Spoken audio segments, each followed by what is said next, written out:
ॐ अज्ञानतिमिरन्धस्य ज्ञानञ्जनशलाकया चक्षुरुन्मिलितं येन तस्मै श्रीगुरवे नमः। जय श्री कृष्ण चैतन्य प्रभु नित्यानंद श्री अद्वैत गदाधर शिवासादि गौर भक्तवृंद। हरे कृष्णा कृष्ण कृष्ण हरे हरे, हरे राम राम राम हरे हरे। हरे कृष्णा एंड वेलकम एवरीबॉडी। तो आज स्पेशल डे है रामनवमी का, तो आज डिस्कस करेंगे रामायण से। ठीक है, थोड़े लेसन्स देखते हैं। आप में से कितने ऐसे लोग हैं जिन्होंने रामायण पढ़ी है पूरी कवर टू कवर, मतलब समझ के, ऐसे नहीं बस कई लोग जस्ट संस्कृत में ऐसे देख लेते हैं, हिंदी में देख लेते हैं। कौन कोई ऐसे हैं जिन्होंने पूरी कवर टू कवर पढ़ी है अच्छे से समझ के? ये प्रभु जी मैंने पढ़ी। अरे वेलकम जी, वेरी नाइस। तो माता जी अगर कोई गलती हो तो आप प्लीज यू कैन करेक्ट मी। मेरे को तो कम ही है नॉलेज, मगर कई सारी चीजें जो हमने सुनी है और सीखी हैं, जो लेसन्स हैं, वो हम शेयर कर सकते हैं इन सब से, भगवत गीता से, रामायण से, भागवतम से। क्योंकि हमारी जो स्क्रिप्चर्स हैं वो हमेशा इंस्ट्रक्टिव होते हैं। तुलसीदास पढ़ी है, वाल्मीकि वाली नहीं पढ़ी है। Okay, no problem. तो रामायण तो एक्चुअली वाल्मीकि जी की है, तुलसीदास जी की तो रामचरितमानस है। तो दोनों में थोड़ा सा वो फर्क है, मगर दोनों they are both very important, काफी इंपॉर्टेंट। ओके, तो हम डिस्कशन अपनी स्टार्ट करते हैं आज रामायण में से। आप लोगों को पता ही है, दशरथ महाराज जो हैं उनका बहुत बड़ा राज्य था और बहुत पावरफुल था, शक्तिशाली था। काफी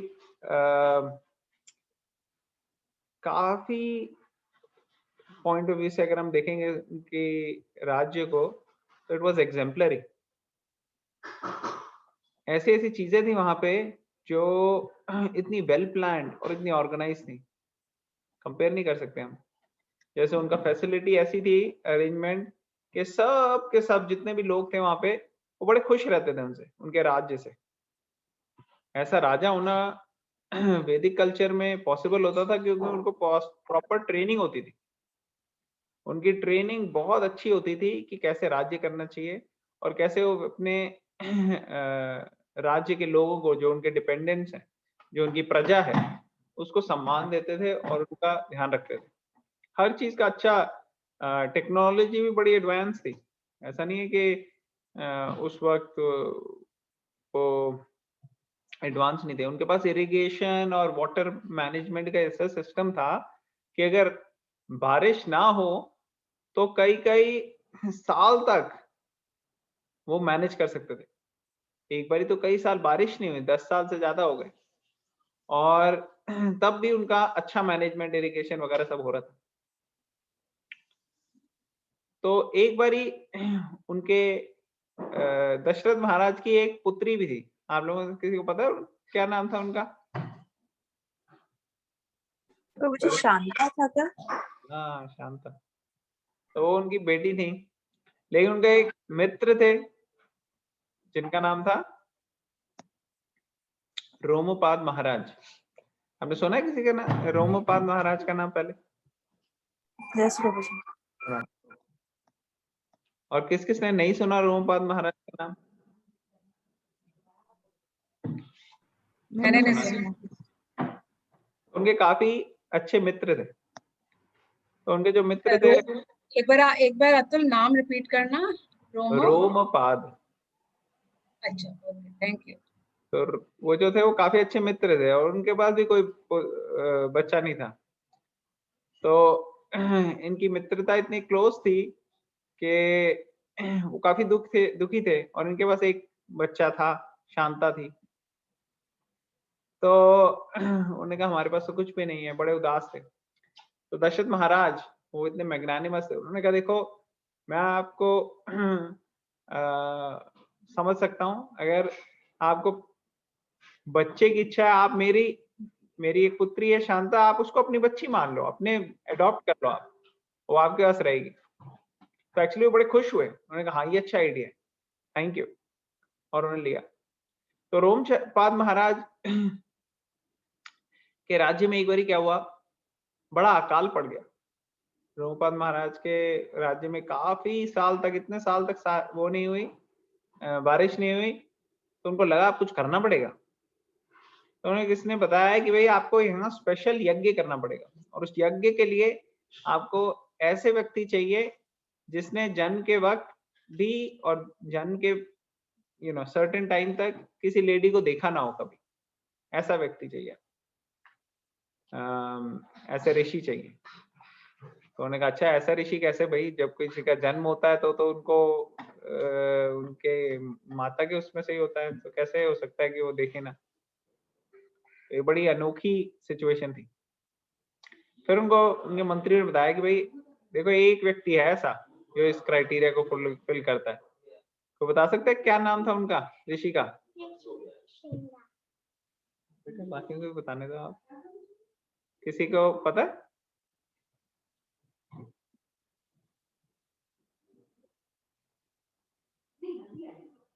यस, नो, मे बी। उनका नाम था ऋषि श्रृंगा। उन्होंने बताया कि एक ऋषि श्रृंगा नाम के व्यक्ति है। अंश ने बता दिया है, देखो अंश को पता है। तो ऋषि श्रृंगा नाम का एक व्यक्ति है, यंग बॉय, और उसको लेके आना चाहिए। अच्छा, तो ये कैसे, सब हैरानगी हुई कि ये कैसे इतने एक सेकंड,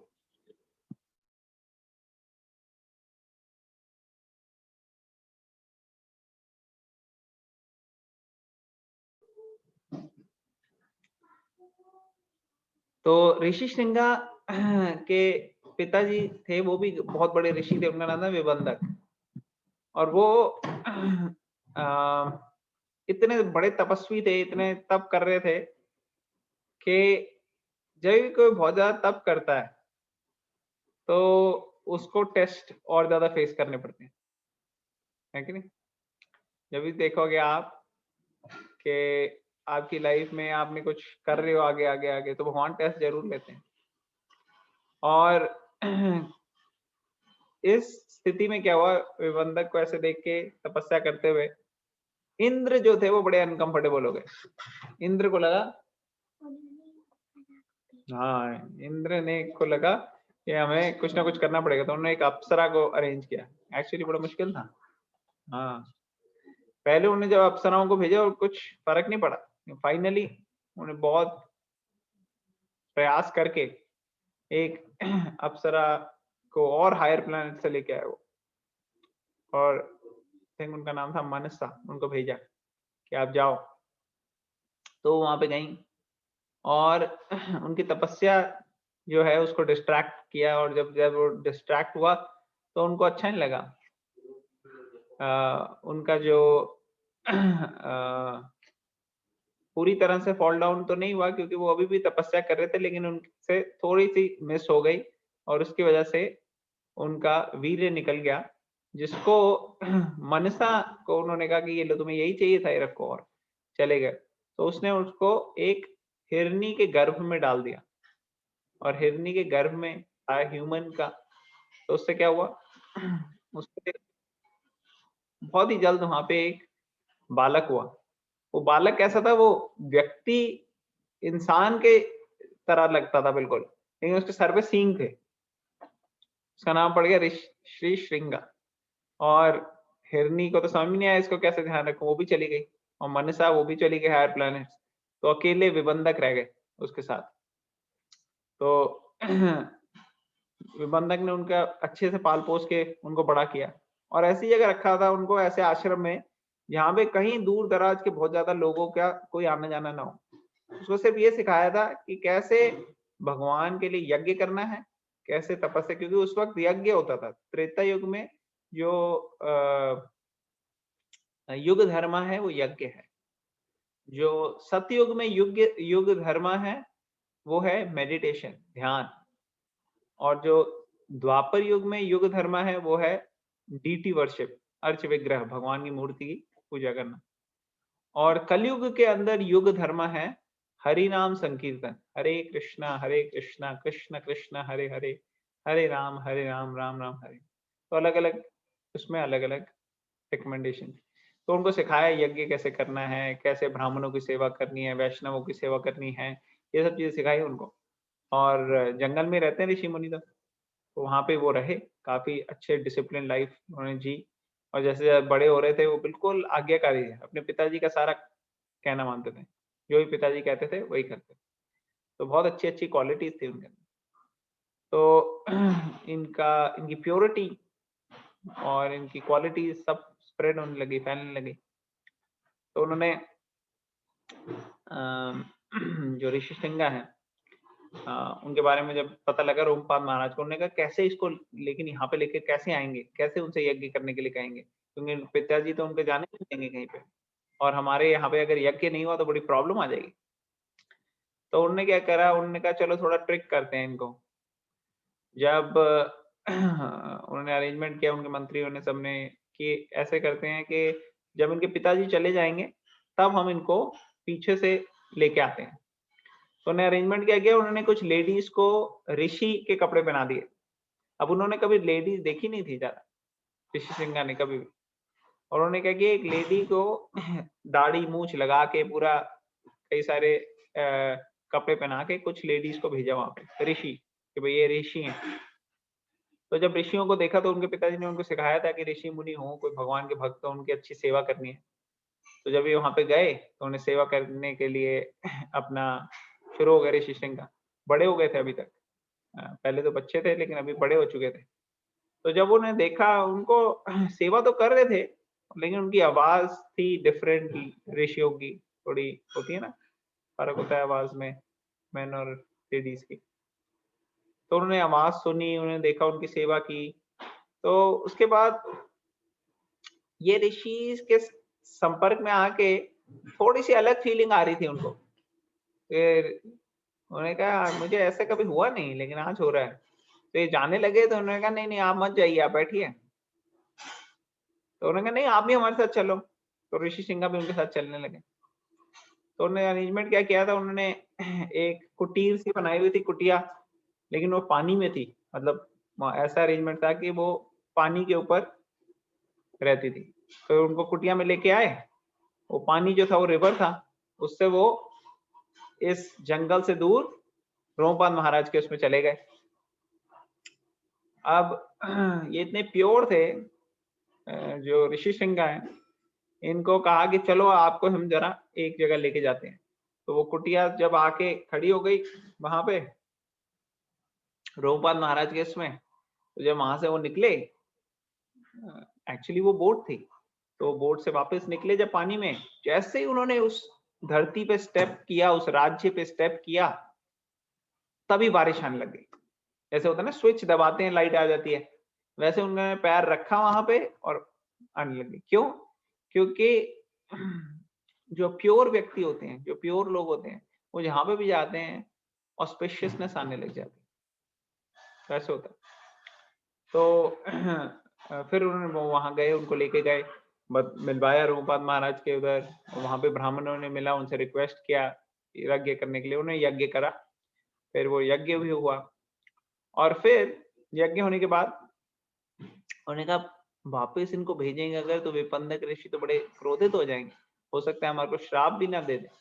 तो क्या किया जाए, कुछ ना कुछ करना चाहिए। उन्होंने कहा कि एक काम करते हैं, इनकी ऋषि को की शादी करवा देते हैं अपनी बेटी से, शांता से। तो उन्होंने उनकी शादी शांता से कराने का प्रस्ताव रखा और उनकी फिर शादी हो गई, क्योंकि यंग इनोसेंट थे वो व्यक्ति, तो उन्होंने कर ली।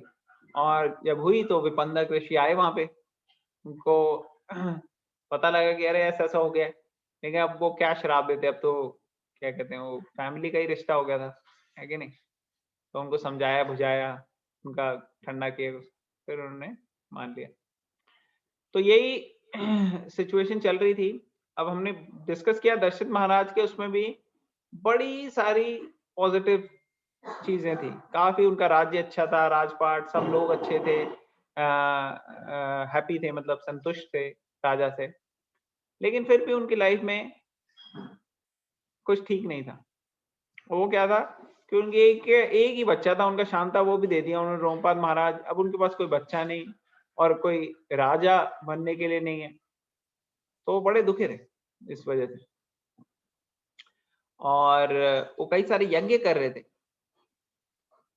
अश्वमेध यज्ञ और अलग अलग यज्ञ, लेकिन फिर भी कुछ उनको जो चाहिए था वो ऑस्पिशियसनेस पूरी तरह से आ नहीं रही थी। तो उनके मंत्रियों ने और सेचिस ने उन्होंने रिकमेंड किया कि देखो आपको पुत्र चाहिए, आप पुत्र कामेष्टि यज्ञ करो। तो उन्हें पुत्र कामेष्टि यज्ञ के लिए अरेंज कर रहे थे। फिर पता लगा वो भी वही कर सकते हैं, ऋषि श्रृंगा ही कर सकते हैं, उनकी क्वालिफिकेशन है करने के लिए।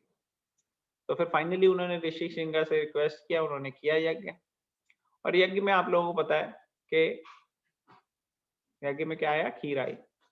उनको दिया खीर प्रसाद कि ये आप अपनी वाइफ्स को दे दो, और जब आप अपनी वाइफ्स को दे दोगे तो इनसे पुत्र होंगे। तो उन्हें दिया गया। आधा कौशल्या, मदर कौशल्या को दिया, उन्होंने लिया। फिर केकई को जो दिया उन्होंने, केकई ने बचा हुआ आधा में से जो था 1/2 का हाफ केकई ने लिया।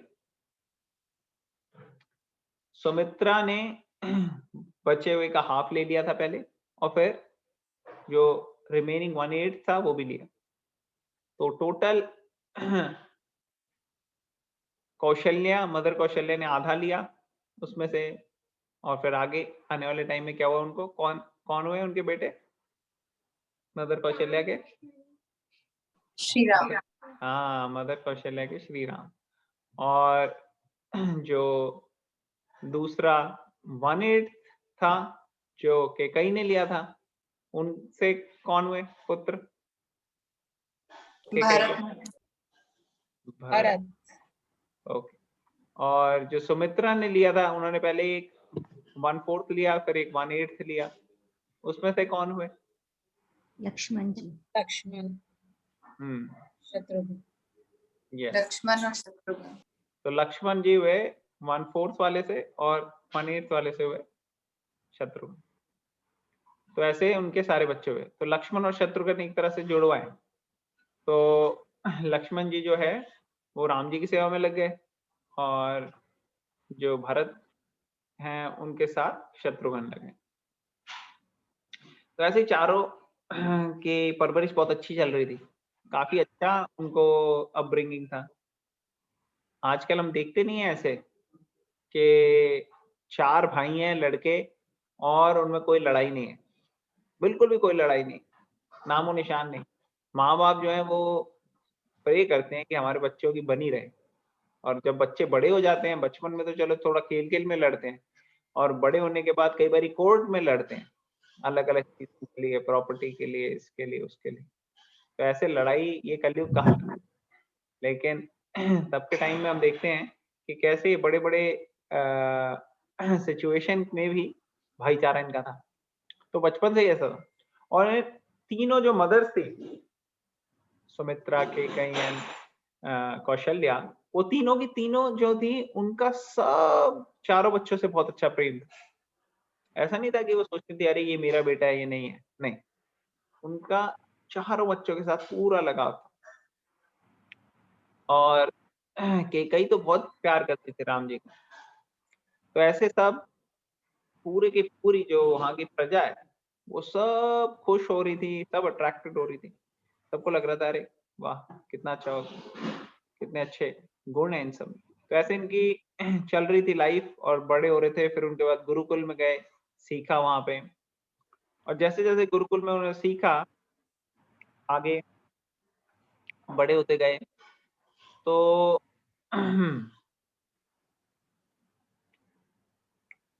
एक बार क्या हुआ, उनके राज्य में आए एक ऋषि, उनका नाम था विश्वामित्र। तो विश्वामित्र ऋषि जब आए दशरथ महाराज के पास, तो दशरथ महाराज जो है वो क्षत्रिय हैं, और विश्वामित्र मुनि जो है वो है ब्राह्मण। तो दशरथ महाराज अपनी क्षत्रिय धर्म को निभाने के लिए बोलते हैं कि मैं आपकी कोई भी सेवा करूंगा, आप बताइए क्या सेवा कर सकता हूँ। आप लोग मतलब उनको उन्होंने अपने से भी बड़ा आसन दिया कि ये आपका आसन है, आप यहाँ पे बैठिए, मैं तो आपका सेवक, पूरा राज्य ही आपका है एक्चुअली। बताओ क्या सेवा। तो ये एक एटीट्यूड होता है एक हाउस होल्डर का, जो व्यक्ति घर परिवार में है, कि जो सन्यासी कोई आते हैं जब, तो उनसे हम अ, उनके लिए अपने हृदय के और अपने घर के द्वार खोल दें। आजकल ऑफ कोर्स मुश्किल हो गया है हमें पता करना कि कौन सही मायने में सच्चा है और कौन नहीं है सच्चा। लेकिन where there is a will there is a way. जब आप सही मायने में भगवान की सेवा करना चाहते हो, भक्तों की सेवा करना चाहते हो, भगवान से प्रार्थना करते हो, तो भगवान आपको ऐसे पवित्र लोगों के साथ कनेक्ट करा देंगे। तो दशरथ महाराज जो हैं, उनको पता था विश्वामित्र मुनि ये कोई ऐसे ऑर्डिनरी व्यक्ति नहीं है, बहुत एडवांस्ड है स्पिरिचुअल। तो उन्होंने उनको कहा कि आपको जो चाहिए मैं दूंगा। तो उन्होंने पूछा, अच्छा आप जो मुझे चाहिए वो दोगे? उन्होंने कहा हाँ, आप मांगिए, मैं पूरा। तो विश्वामित्र मुनि ने कहा, अच्छा आप मुझे अगर सब कुछ दे सकते हो तो आप मुझे दो राम।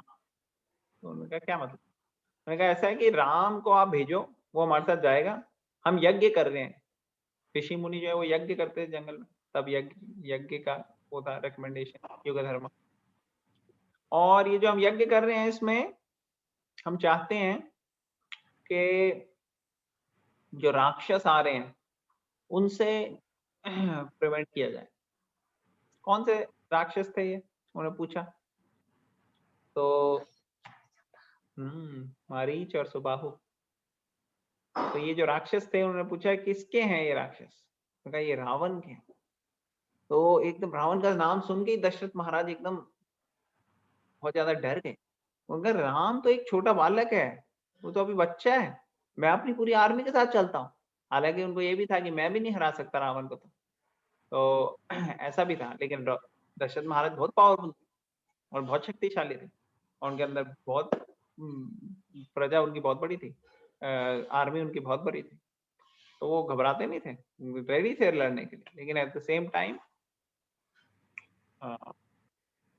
उनको ये पता था कि Ravan is definitely is going to be a very strong opponent, बहुत पावरफुल शक्तिशाली व्यक्ति है वो।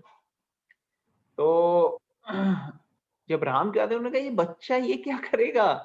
कई बार ऐसा होता है माँ बाप जो है उनको पता नहीं होता बच्चे की कैपेबिलिटीज। कभी कभार वो ओवर एस्टिमेट करते हैं, कभी अंडर एस्टिमेट करते हैं। अब कुछ यहाँ पे तो एक दिव्य लीला चल रही है, योग माया के प्रभाव में दशरथ महाराज सोचने की तो ये तो मेरा बालक है, मेरा बच्चा है, ये भगवान नहीं है, ऐसा विचार नहीं आ रहा उनके दिमाग में। लेकिन ऑर्डिनरी भी हम देखते हैं बहुत कम पेरेंट्स होते हैं जो एक्चुअली बच्चों को सही तरीके से समझ के प्रिपेयर करके गाइड कर सकते हैं, और ऐसे बच्चे एक्चुअली बहुत ज्यादा सक्सेसफुल हो। और कई बारी पेरेंट्स जो है वो भी मिसकैलकुलेट कर लेते हैं बच्चे की क्या नेचर है क्या है, और उस वजह से क्या होता है बच्चों के साथ रिलेशनशिप भी पेरेंट्स का ना थोड़ा खराब हो जाता है। जनरेशन गैप कहते हैं उसको हम, क्या करें। तो ऐसी प्रॉब्लम्स जो है आ जाती हैं। अब दशरथ महाराज जो हैं वो रेडी नहीं थे, लेकिन उन्होंने ऑलरेडी वचन दे दिया था, उनको समझ में नहीं आ रहा था अब क्या करें, क्योंकि रघुकुल रीत सदा चली आए, प्राण जाए पर वचन न जाए। तो उनको लग रहा था कि क्या करें हम। यस भी नहीं बोल पा रहे थे, नो भी नहीं बोल पा रहे थे। विश्वामित्र मुनि गुस्सा होने लगे थे, उन्होंने कहा क्या तुमने बोला, वचन दिया, अभी तुम क्या कर रहे हो ये। तो अभी वशिष्ठ ऋषि जो उनके बहुत बड़े मंत्री थे, ब्रह्म ऋषि थे, उन्होंने बताया कि भाई विश्वामित्र मुनि खुद ही उसको खत्म कर सकते हैं, राक्षस को, उनमें शक्ति है, और राम के लिए तुम चिंता मत करो, जाने दो। तो जब अश्योरेंस हो गया तो उन्होंने बहुत रिलक्टेंटली लेकिन मान लिया कि हाँ राम जी जाएंगे। तो इसलिए हमें सोचना चाहिए हमेशा, कभी किसी को ऐसे नहीं कहना चाहिए हाँ जो चाहिए मैं दूंगा, नहीं, वो तो भगवान ही कर सकते हैं जो चाहिए। हमें तो बस अपनी तरफ से कोशिश करनी चाहिए कि हम सेवा करें सबकी, और भक्तों की सेवा में हमारे को झिझकना नहीं चाहिए। उसके लिए जो भी सैक्रिफाइस हमें देना चाहिए, भगवान की सेवा के लिए झिझकना नहीं चाहिए। तो यहाँ पे दशरथ महाराज ने कहा ओके, तो राम गए साथ में, लेकिन लक्ष्मण ने कहा मैं भी जाऊंगा। मैंने कहा ठीक। राम और लक्ष्मण दोनों गए, और उन्होंने कहा, दशरथ महाराज ने क्या बोला कि ये राम को कि इनकी सेवा, विश्वामित्र मुनि की सेवा आपको ऐसे ही करनी है जैसे आप मेरी सेवा, पिताजी की सेवा करते हो, आप गुरु हैं आप। उन्होंने कहा जी डेफिनेटली। तो वो विश्वामित्र मुनि की सेवा कर रहे थे पूरे शिष्य के जैसे, उनके चरण दबा रहे थे, उनके लिए सारा अरेंजमेंट कर रहे थे, ऐसे कर रहे थे वो लोग। अलग अलग जगह गए, वहां पे उन्होंने सिखाया अलग अलग लोगों, मतलब तीर्थों की विशेषता बताई, इंपॉर्टेंस बताई, गंगा मैया कैसे आई वो सब बताया, कई सारी नॉलेज दी। ऑफ कोर्स भगवान को सब पता है, राम जी को, लेकिन ये लीला, ये पास टाइम होता है ऐसे। और फिर मारीच और सुबाहु, वो दो बड़े शक्तिशाली पावरफुल डीमंस थे वहां पे, और उन डीमंस को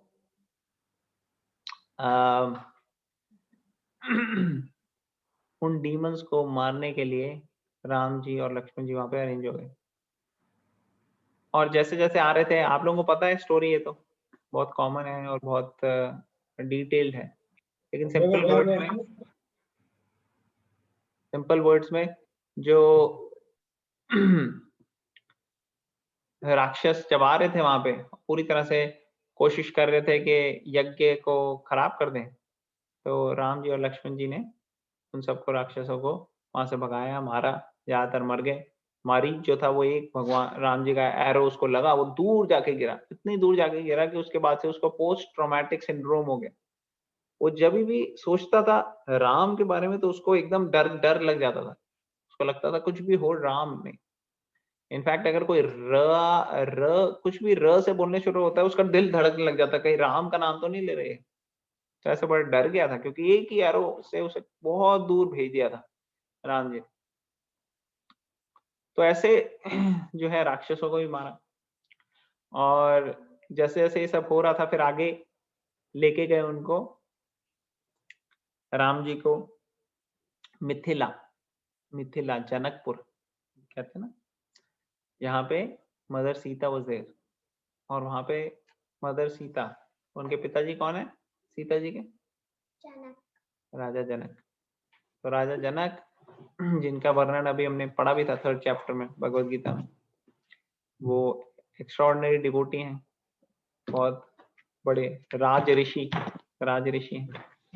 तो उन्होंने वहां पे एक अरेंजमेंट किया हुआ था कि किसकी शादी होनी चाहिए मदर सीता से, स्वयंवर। तो स्वयंवर में कई लोग आए, लेकिन सब हार गए, कोई उठा भी नहीं पा रहा था जो शिव जी का धनुष है। फाइनली राम जी और लक्ष्मण जी को बोला गया कि आप, हम भी चलते हैं स्वयंवर में। स्वयंवर में वो गए, वहां पे राम जी को ऑर्डर किया उन्होंने कि अब आप जाओ, जाके फुलफिल करो इसको, विश्वामित्र ने बोला। तो राम जी ने आज्ञा ली, हो गए वहां। जो धनुष किसी से उठ भी नहीं रहा था, उसको इजीली उन्होंने उठाया, और जब वो प्रत्यंचा चढ़ा रहे थे तो वो ब्रेक हो गया। और जब ब्रेक हुआ तो कौन आया वहां पे? परशुराम जी आए। परशुराम जी एक्चुअली शुरू में बहुत क्रोधित थे, और लक्ष्मण से उनका वाद विवाद भी हुआ, लेकिन एक्चुअली ये भगवान की लीला और पास टाइम होता है, क्योंकि ये सभी जो हैं ये भगवान के इनकारनेशन अवतार हैं। और इमीडिएटली परशुराम जी ने समझ गए कि ये तो साक्षात सुप्रीम पर्सनैलिटी ऑफ गॉड है। तो इनमें फर्क क्या है? देखो, कई इनकारनेशन भगवान के आते हैं जो पूर्ण रूप से आते हैं, और कई इनकारनेशन जो हैं वो पार्शियल होते हैं, और कई इनकारनेशन या अवतार जो हैं वो जीव को एम्पावर किया गया होता है। जैसे नारद मुनि भी एक इनकारनेशन है, लेकिन वो जीव हैं जिनको एम्पावर किया गया है। ब्रह्मा जी भी एक तरह से इनकारनेशन है, लेकिन वो गुना अवतार है। शिव जी भी एक तरह से इनकारनेशन है, लेकिन वो गुना अवतार है, वो सेम नहीं है एज कृष्ण, एज विष्णु। वैसे भगवान के जो अवतार हैं, कहा जाता है वो इस प्रकार है जैसे एक समुद्र में लहरें आ रही हैं, कई सारे, लेकिन जो शास्त्र हमें बताते हैं सबकी क्वालिटीज और डिटेल्स उनके बारे में, कि किसकी क्या क्वालिटीज हैं, और कौन किस भाव में रेसिप्रोकेट करता है, और कौन पूर्ण रूप से है, और किसकी हमारे को आराधना करनी चाहिए, हमको उसको फॉलो करना चाहिए। तो श्रीमद् भागवतम कहती है एते चमसा कलह पुंसा कृष्णस्तु भगवान स्वयं। वो सारे लिस्ट देते हैं कई सारे इनकारनेशन के अवतारों के, और उन अवतारों में बताते हैं कि ये तो कई सारे अवतार हैं, लेकिन इसमें से अवतारी कौन है? अवतारी है कृष्णा। कृष्ण अवतारी है और ये सब अवतार है। और जब कृष्ण स्वयं साक्षात खुद आते हैं या चैतन्य महाप्रभु आते हैं, तब वो पूर्ण रूप से सारी क्वालिटीज लेके आ रहे हैं भगवान की। बाकी फॉर्म्स में इंटीमेसी थोड़ी कम हो जाती है, जैसे रामचंद्र भगवान, उनको दास्य रूप में आप बड़े अच्छे से सेवा कर सकते हो, जैसे हनुमान जी की, लेकिन बाकी रूपों में आप इतना नहीं कर सकते। बाल लीला भी भगवान राम जी की बहुत लिमिटेड है as compare to Krishna. Krishna की बाल लीला तो बहुत ज्यादा विस्तार से दी गई, और कई लोग जो हैं वो कृष्णा के साथ इंटीमेट रिलेशनशिप कर लेते हैं, पेरेंटहुड में भी, वात्सल्य में कई सारे हैं गोपीज हैं वृंदावन की और कितने सारे, और लॉर्ड राम के साथ थोड़ा लिमिटेड है। मित्रता भी जो है वो लॉर्ड राम के साथ थोड़ी सी फॉर्मल हो जाती है, रिस्पेक्टफुल रहते हैं सब। कृष्णा के साथ कोई नहीं, वो तो अपना ही है कि नहीं? उसके सर पे चढ़ जाते हैं, कृष्णा के सर पे सारे ग्वाल बाल, तो वहाँ इंटीमेसी बढ़ गई। और माधुर्य रस में भी राम जी ने तो कहा था एक पत्नी व्रत, बस सीता जी। इनफैक्ट बाकी जब डिवोटीज ने अपने आप को एक्सप्रेस भी किया कि हमें इस भाव में आपके साथ सेवा करनी है, उन्होंने कहा नहीं अभी नहीं, मैं जब कृष्णा के रूप में आऊंगा तब। तो फिर ये लिमिटेशंस हैं और रिस्ट्रिक्शंस है, लेकिन फिर भी जो व्यक्ति पूर्ण रूप से समर्पित होता है भगवान को, और जिसका एक पर्टिकुलर रूप या फॉर्म या स्वरूप होता है भगवान के साथ सेवा करने का, उसको पूर्ण आनंद मिलता है उस रूप में। जैसे एक लॉर्ड चैतन्य महाप्रभु के भक्त हैं जो उनके साथ थे, उनका नाम था मुरारी गुप्ता। मुरारी गुप्ता जो हैं वो एक लॉर्ड चैतन्य महाप्रभु जो 500 साल पहले आए, उनके साथ सहपाठी थे, उनके स्कूल में थे, सेम स्कूल में। और स्कूल में बचपन में वो पढ़ाई करते थे साथ में, और लॉर्ड चैतन्य महाप्रभु और मुरारी गुप्ता इनका आर्ग्यूमेंट होता था कई बार। लॉर्ड चैतन्य महाप्रभु कई बातें करते थे और मुरारी गुप्ता सोचते थे ये क्या ग्रामर की चीजों के बारे में आर्ग्यू करते जा रहे हैं, इससे अच्छा ये है कि ये भगवान की भक्ति करें। लेकिन लॉर्ड चैतन्य, उनका नाम था निमाय, कि निमाय भक्ति नहीं करता, एक दिन ये भक्त बन जाएगा तो बहुत अच्छा है, ऐसा सोचते थे मुरारी गुप्ता। फाइनली उन्होंने देखा कि कैसे लॉर्ड चैतन्य जो निमाय है वो भक्त बन गए भगवान के, और तब मुरारी गुप्ता जो थे उनके साथ हमेशा एसोसिएट करते थे, और वो रेगुलर उन्होंने डायरी लिखी एक, जिसके अंदर सारे निमाय के बचपन के पास टाइम्स भी नोट किए।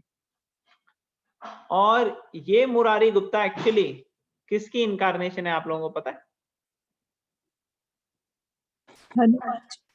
हाँ, हनुमान जी की। तो हनुमान जी कलयुग में भी आए 500 साल पहले, तो वो मुरारी गुप्ता के रूप में आए। तो जब मुरारी गुप्ता के रूप में आए वो, तब लॉर्ड चैतन्य महाप्रभु जब उनको पता लग गया कि अरे ये तो साक्षात भगवान है मुरारी गुप्ता को, तो वो उनकी अच्छे से सेवा करने लगे। तो एक बार लॉर्ड चैतन्य महाप्रभु ने बोला उन्हें कि देखो ऐसा है कि आप राम जी की पूजा करते हो, लेकिन कृष्णा की पूजा तो ज्यादा इंटीमेसी से हो सकती है, तो आपको कृष्णा की पूजा करनी चाहिए। तो मुरारी गुप्ता समझ गए कि अभी भगवान खुद ही कह रहे हैं मुझे कि ऐसे मुझे पूजो, तो फिर मुझे वही करना चाहिए। तो उन्होंने जो राम जी की वो फॉर्म्स थी वो सब हटाई, और वहां पे उनकी फॉर्म्स कृष्णा की फॉर्म में वर्शिप किया। और फिर अगले दिन वो आए लॉर्ड चैतन्य महाप्रभु का। तो लॉर्ड चैतन्य से उन्होंने रिवील किया अपना हृदय। उन्होंने बताया कि पूरी रात मैं सो नहीं पाया। उन्होंने कहा अच्छा क्यों, क्या हुआ? पूरी रात जैसे ही मैं सो रहा था या जो भी मैं कुछ करने की कोशिश कर रहा था, बस मुझे मेरे दिमाग में राम का नाम ही आ रहा था और राम की फॉर्म ही आ रही थी, इसलिए मुझे समझ में नहीं आ रहा। लेकिन आपने मुझे कहा है कि मुझे कृष्णा की आराधना करनी चाहिए, तो इसलिए मैं बड़ा कंफ्यूज हो गया हूँ। और मुझे लग रहा है कि मेरे को अपना हृदय, मेरा को अपना जो ये देह है ये त्याग देना चाहिए, छोड़ देना चाहिए लाइफ, क्या करूं? तो लॉर्ड चैतन्य महाप्रभु ने बोला कि देखो आपके लिए ये एक जो मैंने बोला था, बड़े खुश हुए एक्चुअली लॉर्ड चैतन्य महाप्रभु ने कहा कि भक्त तो आपके जैसा हो। असली भक्त ऐसा होता है जो समझता है कि भगवान की इटर्नल पोजीशन, और उसको पता होता है कि राम और कृष्णा इनमें फर्क नहीं है एक्चुअली, और वो पूर्ण रूप से भगवान की सेवा में लगा रहता है और उनकी सेवा करने के लिए 24 घंटे कॉन्शियस रहता है भगवान। तो आपके जैसा भक्त जो है वो परफेक्ट है। मैंने तो आपका टेस्ट लिया था ये देखने के लिए कि आप अपनी जो डिवोशन है लॉर्ड राम की उससे कितने अटैच्ड हो। तो ये जब भगवान की पूर्ण पुरुषोत्तम भगवान की बात करते हैं हम, कृष्णा की, राम की, नरसिंह, विष्णु, वामन, ये सब फॉर्म्स जो हैं लॉर्ड के, भगवान के, ये अपने में पूर्ण है, लेकिन जब वो अवतार लेके यहाँ पे आते हैं तो एक रेसिप्रोकेशन ऑफ लव जो है वो मैक्सिमम हो पाता है जब कृष्णा के रूप में आते हैं। तो इसलिए पहले सबसे क्या करना चाहिए, हमें उस लेवल पर आना चाहिए जब हम अपना स्ट्रॉन्ग रिलेशनशिप भगवान से पता लगता है, और वो करने के लिए हमें शास्त्रों को पढ़ना चाहिए, भगवत गीता, भागवतम, चैतन्य चरितामृत, रामायण, ये सारे के सारे स्क्रिप्चर जितने भी हैं, ये सारे के सारे हमारे को सही तरीके से अपना स्वरूप जो है उस तक पहुंचा सकते हैं। फिर हमें पता लगेगा कि कैसे भगवान की भक्ति हम अपनी रियल स्पिरिचुअल लेवल में करें। तो चैतन्य महाप्रभु बहुत खुश हुए, और मुरारी गुप्ता जो है वो अपनी सेवा करते रहे राम जी को, लेकिन वो समझ गए कि राम, कृष्णा, लॉर्ड चैतन्य, इनमें फर्क नहीं है, ये सब एक ही है। तो ये बहुत इंस्ट्रक्टिव पास टाइम है। ऐसे ही एक पास टाइम हुआ बाद में भी रूप गोस्वामी और अनुपम का, लेकिन वो अभी हम नहीं लेंगे क्योंकि हमारे पास टाइम बड़ा लिमिटेड है। तो जब शिला प्रभुपाद ने अलग अलग जगह इस्कॉन के टेम्पल की स्थापना करी, तो उन्होंने कई जगह राधा कृष्णा के डीटीज भी लगाए, और कई जगह उन्होंने सीता राम लक्ष्मण जी के भी डीटीज लगाए, सीता राम लक्ष्मण हनुमान जी। तो आप लोगों को पता है, आप लोगों को पता है किस किस इस्कॉन टेम्पल में सीता राम लक्ष्मण हनुमान जी के हैं डीटीज? कोई बता सकता है? आप लोग कभी गए हो किसी मंदिर में इस्कॉन के, वहां पे राम जी तो के? मुझे बॉम्बे में है एक।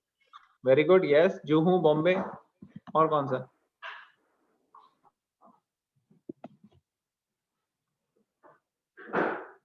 और कहीं तो देखे मुझे, हो मैं किसी? गई नहीं हूँ, बाकी का मैंने बस सुना है, गई नहीं हूँ कभी भी।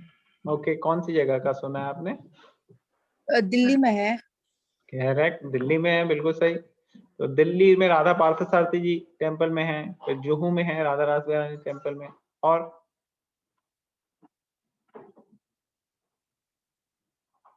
किसी को पता है?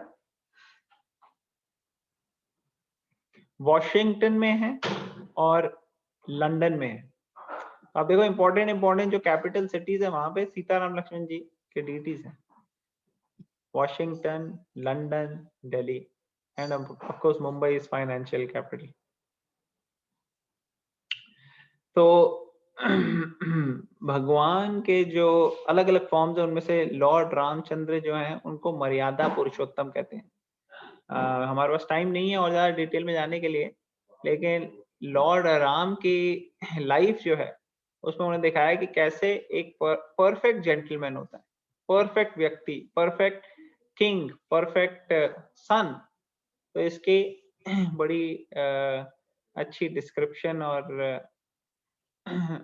एग्जाम्पल हैं जो लॉर्ड राम की लाइफ से मिलती हैं। तो आज का हम डिस्कशन यही स्टॉप करते हैं।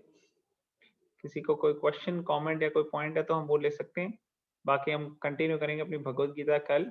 और इसमें रामायण में तो बहुत ज्यादा चीजें शेयर की जा सकती हैं, बोली जा सकती हैं, समझी जा सकती हैं। एक लास्ट पॉइंट मुझे यहाँ पे शेयर करना था, वो था कि कैसे हम केकई की लाइफ से सीख सकते हैं। कि केकई अभी हमने डिस्कस नहीं किया, लेकिन आप लोगों को पता है कि केकई जो हैं उन्होंने राम जी के प्रति बहुत ज्यादा प्रेम था उनका, लेकिन जब उनकी दिमाग, उनकी मति जो थी वो डिस्ट्रैक्ट हो गई, जब मंथरा ने उनको कुछ बातें बोली उससे वो इजीली डिस्ट्रैक्ट हो गई। तो इसलिए एसोसिएशन अच्छी होनी चाहिए। अगर हमारी एसोसिएशन अच्छी नहीं है तो हम बड़ी से बड़ी गलती कर सकते हैं। जैसे मान लो आप अच्छे से भगवत गीता पढ़ रहे हो या आप डिवोटीज का एसोसिएशन कर रहे हो, कोई आपके दिमाग में आके डाल देता है कह रहे क्या भगवत गीता, या कोई आके कह देता है कि अच्छा आप वो उसके साथ कर रहे हो, हरे कृष्ण वालों के साथ आप मिल रहे हो, थोड़ा बच के रहना। या कोई कोई भी ऐसी कोई बात कर देता है, या आपको कोई कहे अच्छा वो आप अतुल से बात कर रहे हो आजकल, थोड़ा जस्ट बी केयरफुल, बस उसने और कुछ नहीं कहा, बी केयरफुल। लेकिन वो इनफ होता है हमारे को कंफ्यूज करने के लिए, कह रहे मैं करूं नहीं करूं क्या। तो ये चीज जो है वो हमने देखी केकई की लाइफ में कि कैसे मंत्रा ने आके उनका पूरा दिमाग खराब किया, और वो राम जिनको वो इतने प्यार करते थे उनको उन्होंने भेज दिया बस। और किस रीजन की वजह से उन्होंने सोचा कि अरे मेरा बच्चा, मैं भरत के लिए कर रही हूँ ये सब। तो ये चीज जो है, ये कॉन्ट्रास्ट हम देख सकते हैं कि केकई एक माता है जिन्होंने अपने बच्चे के लिए ऐसे किया। उनको पता नहीं कि बच्चे की भलाई किस में है, उनको ये नहीं पता बच्चा किस में खुश रहेगा, क्या सही है क्या गलत है, ये सब चीजें वो भूल गई क्योंकि बैड एसोसिएशन की वजह से। और इससे क्या हुआ, उन्होंने अपने पति को खो दिया, अपने बच्चे के साथ रिलेशनशिप खराब हो गया, राम जी को छोड़ दिया, इतना बड़ा अपराध, सब चीजें करी, है कि नहीं। और वही हम कॉन्ट्रास्ट देते हैं कुंती महारानी का। कुंती महारानी भी ऐसे सिचुएशन में आती हैं जब उनको देखना है कि मेरे बच्चे के लिए क्या सही है, और ये जस्ट कि मैं मेरे को अपने बच्चे के लिए अच्छा करना है या कुछ अच्छा देना है उसके लिए वो धर्म से को नहीं छोड़ती। जैसे कुंती महारानी रह रही थी जंगल में, और फिर वहां पे एक ब्राह्मण के घर एक चक्र धाम में, और एक चक्र धाम में वहां पे बारी बारी से हर घर में से एक व्यक्ति को जाना पड़ता था खाना वगैरह लेके एक राक्षस के पास। उस राक्षस का नाम था बकासुर। तो बकासुर के पास जाते थे तो कई सारे फैमिलीज थी, सब एक एक व्यक्ति को भेजते थे फ्रीक्वेंटली, महीने में एक बारी या कुछ ऐसा था। तो उसमें जिस घर में कुंती महारानी रह रही थी, जब उनका नंबर आया तो कुंती महारानी ने वॉलंटियर किया। उन्होंने कहा नहीं, आपका बेटा नहीं जाएगा आज, या आपका परिवार में से कोई नहीं जाएगा, मेरा बेटा जाएगा। देखो कुंती महारानी को इससे पता लगता है कितनी मैच्योर है वो। उन्होंने उनको कहते हैं ना कि ऐसा नहीं हो अपने बेटे के मोह के लिए कि अरे मेरा बेटा नहीं, मैं नहीं भेजूंगी, मेरे बेटे को कुछ हो गया तो क्या होगा, मैं नहीं भेजूंगी, मैं ऐसे नहीं करा उन्होंने। उन्होंने कहा कि नहीं, उनको पता था, उनको she knew the strength of her son, उनको सही आइडिया था, अंदाजा था, और उनको ये पता था कि धर्म क्या है, उस हिसाब से उन्होंने अपने आप को चलाया। उससे क्या हुआ, उनको भी बेनिफिट हुआ क्योंकि उनको सेवा करने को मिली जहां पे वो रहते हैं। भीम को भी बड़ा अच्छा लगा, वो बोर हो रहा था वहां पे, क्या यार ये क्या लाइफ है, कुछ कोई है ही नहीं, कोई मजा ही नहीं है इसमें। और जब उसको कहा भैया राक्षस के साथ लड़ना है, वो इतना खुश हो गए। जैसे बच्चे होते हैं ना, बोर हो जाते हैं घर में, उनको कहो खेलने जा रहे हैं तो बच्चे बड़ा खुश हो जाते हैं। तो भीम का भी वही हिसाब था, वो बड़ा खुश हुआ। तो ये बड़ी इंपॉर्टेंट क्या कहते हैं कंपैरिजन हम देख सकते हैं कि कैसे बच्चे के लिए वो कर रही थी केकई। एक स्थित उसमें देखो तो कोई कह सकता है देखो केकई कितनी अच्छी थी, अपने बेटे को राजा बनाया उसने। और दूसरी सिचुएशन में कह सकते हैं कुंती कितनी गंदी है, राक्षस के पास भेज दिया हो अपने बेटे को, राक्षस के पास। लेकिन एक्चुअली में कुंती ने जो किया वो मच मच बेटर था एज कंपेयर टू जो कोई ने किया, है कि नहीं। तो ऐसे हम कॉन्ट्रास्ट और लेसन्स हम सीख सकते हैं महाभारत अपने स्क्रिप्चर से, जैसे Ramayan, Mahabharat, Bhagavatam. Because of lack of time I will stop here. किसी ने कोई और कमेंट करना, कोई पॉइंट, कोई अच्छा लगे आप लोगों को शेयर करना है? वील हैव 1 मोर मिनट, फिर वी विल स्टॉप। तो जो डिस्कशन थी आज की वो लोगों को ठीक लगी? जो रामायण में से पॉइंट शेयर किए, कुछ लोगों को बेनिफिशियल। बहुत अच्छा Prabhu ji, thank you so much. Thank you very much for joining. Okay, तो I think we will stop here. एक हाँ क्वेश्चन है प्रभु जी, यस माता जी। जब आप वो भगवान का बता रहे थे कि पूर्ण रूप और अंश रूप का, तब आपने बोला बाकी अवतार हैं और कृष्ण अवतारी हैं। हाँ, अवतारी मतलब? अवतारी मीन्स जो भगवान अपने पूर्ण फॉर्म में है, पूर्ण रूप में, जिसमें से सारे अवतार आते हैं। एते चमसा कला पुंसा कृष्णस्तु भगवान स्वयं, ऐसा बताते हैं सूत गोस्वामी भागवतम में, कि एक्चुअली ओरिजिनल फॉर्म तो कृष्णा की है और बाकी सब इसमें से अवतार है। जैसे लोग जनरली सोचते हैं कि विष्णु जो है वो उनमें से वो बाकी सब विष्णु के अवतार हैं। तो इसके डिटेल में भागवतम में बताया गया है कि कहां से विष्णु आते हैं। पहले तो विष्णु का क्या सोर्स है और कौन से विष्णु, कितने तरीके के विष्णु हैं। महाविष्णु, गर्भोदक्षाई विष्णु, क्षीरोदक्षाई विष्णु, फिर कैसे क्षीरोदक्षाई विष्णु में सारे से अवतार आ रहे हैं, और जो महाविष्णु है उनका क्या सोर्स है। तो ये सारी की सारी चीजें जो है बताई गई है श्रीमद् भागवतम, और उन्होंने ये स्पेसिफिकली बताया कि ये सब के सोर्स एक्चुअली कृष्णा है, और Krishna appear to come as an avatar of lord Vishnu, Kshirodakshayi Vishnu, but actually is supreme lord himself, जिनके बाकी सारे एक्सपेंशन और अवतार। समझ में आ रहा है? तो आप श्रीमद् भागवतम पढ़ो। हाँ, 3rd चैप्टर में थोड़ा सा दिया है और फिर 3rd कैंटो में डिटेल में दिया, 2nd और 3rd कैंटो। ओके, और किसी का कोई क्वेश्चन, कमेंट, कोई point? All right, thank you very much everybody. हम ये पे स्टॉप करते हैं।